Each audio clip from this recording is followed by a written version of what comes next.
And you went to Boston. Did you ever think you were going to be back?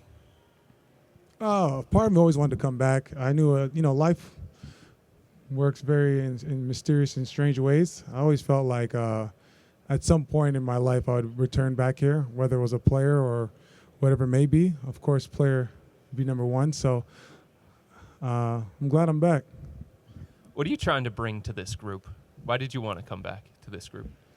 This is a special group. I think, what Kobe and JB have done in terms of building back this team pretty quickly, if you think about it, especially with all the departures that we had after, 2018, for us to build back pretty quickly and get back to being competitive.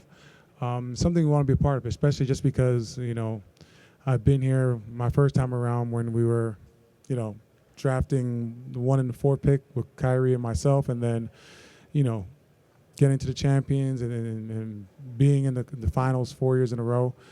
And then now with this team, being a 4 seed with great young players and adding some good veterans to this ball club, I wanted to be a part of that journey, and I feel like I could help with my my toughness, my leadership, and just understanding the grind that it takes for a full season into the playoffs. Thank you. Good to see you again. Good to see you. Hey, Tristan. Jimmy Watkins, cleveland.com. Donovan just fielded a couple of questions about his contract status. He's got still 2 years left on it. What did you learn from your time playing with LeBron here that can apply to his situation, just in terms of not letting that be a distraction for these guys? No, Dom is a pro, and he's going to come in with the mindset of competing at the high level. We're not worried about that. At the end of the day, one thing Bron always told us in terms of guys like Kyrie, myself, K-Love, JR, that had contract situations brewing, and LeBron did a bunch of one-on-one deals here, is that you just play and compete at a high level, everything takes care of itself, and Donovan knows that, and he knows what he means to this team and where we're trying to go to, and he's a big part of that. So, all we need him to, which he will do, is just worry about playing basketball, and he's a really talented player, so he'll always have a lot of coins in his pocket. Cameron Justice, News 5 Cleveland.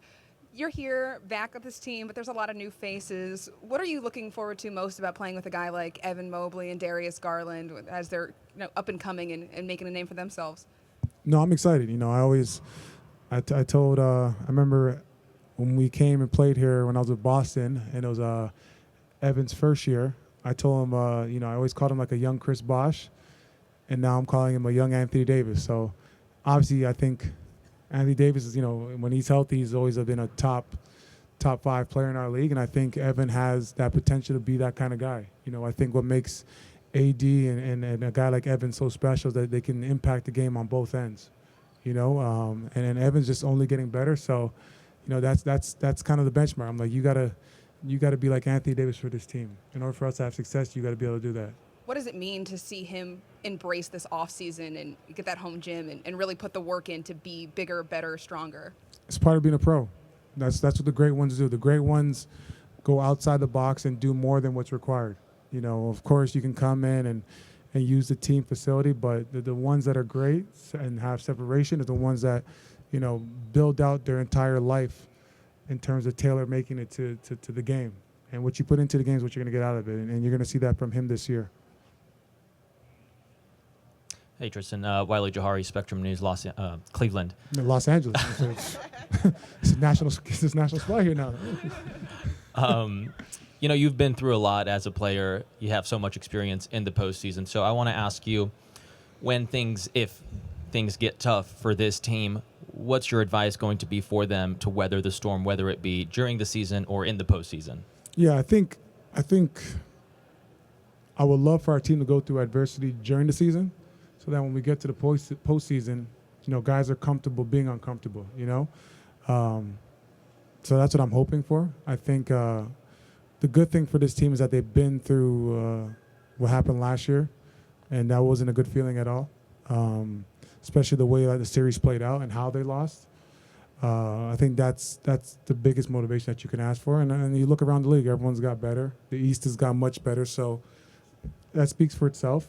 But I'm here to help them, weather those storms just because I have the experience and have been through moments like that. I've been down 0-2, been down 2-1, been down 3-1.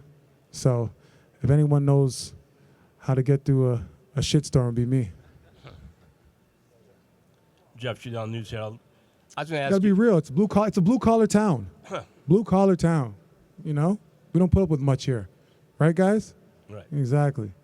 I was going to ask you a similar question. If you probably won't be starting, so how will your experience in the playoffs help in a bench role? It's the same thing. I think it's from, when you're on the bench, you see the game. You watch it from a different scope. And, you hold the biggest, especially for myself, is definitely going to be holding our starters accountable, 1 through 5, whether it's DG or Jared or any of them. I'm going to hold them to a high standard. If I see something out there that maybe coach isn't addressing or doesn't see, I'm going to say it because, the only way we're going to get better as a team is if we all hold each other accountable to a high standard. So, you might not like it, might not want to hear it, but I'm going to tell you because at the end of the day, it's all about winning. It's all that matters to me. That's why I'm here. It's about winning. Marla Ridenour, Cleveland Magazine. How you doing? How you doing? Does 3-1 still hold a special place in your heart? Of course. It's part of NBA history. Our team should be in the Basketball Hall of Fame because I see there's teams in there, so our team should be in there.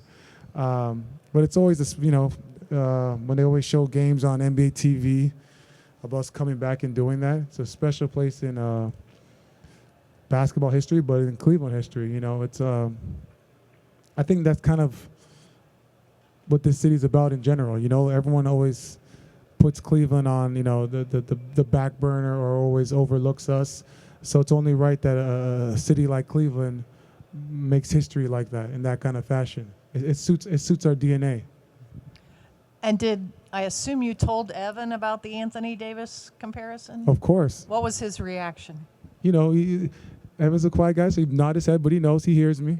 And I'm going to stay on him all year because that's the potential and that's what I see in him, and I know how great he can be, and the sky's the limit for him. So in order for that to happen, sometimes it's okay to have a little push. Same way how Perk would push me in the playoffs, Kendrick Perkins, to get the best out of me, I'm going to do the same thing for him. You got to pay it forward. Tristan, what was your reaction when Dame got traded to Milwaukee, and how did that change, if it did, your view of where you guys stack up in the Eastern Conference? What was my real reaction when he got Yes. Can't give you my real reaction. But listen, it's part of the NBA. Every team wants to get better. You should ask the guys in Miami that question. They'll give you a better answer. But no, the NBA, it's a business. They want to get better. Milwaukee knows what's at stake. If they don't have the success that one is expecting to have on their team, so they have to do what was best for their team. But it makes the East more competitive. Like I said, the last couple of years, the East has been the better conference. And for us, it's just more motivation. They're in our division, so we'll see them. We have 2 games over there throughout the season, so let's go against these Bucks. And why number 12, besides Ricky having number 13? It's the next number 10, close to 13. No, I wore 12 in high school. Ricky's wearing 13, so it's the closest thing. It's a little weird, but hey, gotta make it work. Hayden Grove, cleveland.com. Tristan, what did you miss most about being here in Cleveland? The fans. Anytime people ask you about like how's Cleveland, like you always say they're diehard. Everyone here is diehard. They love their sports. They're gonna ride with you through thick and thin. I remember when we were just like a rebuild team, and we still were drawing about 13,000 a night, which is great for a team that's nowhere near to being a playoff team. And then when we were at that level, we were selling out every night, those 4 years consistently. So the fan base here is amazing. It's something special. It's something that I definitely missed. And, I'm just happy that, I can come back and be a part of it. Are there emotions coming back here? Or is it going to be like more on opening night or something like that? It's going to be tough just because, for me personally, like when my mom passing away, it's a little different for me. But, she's up there in heaven, and I think she's the reason why this all happened. So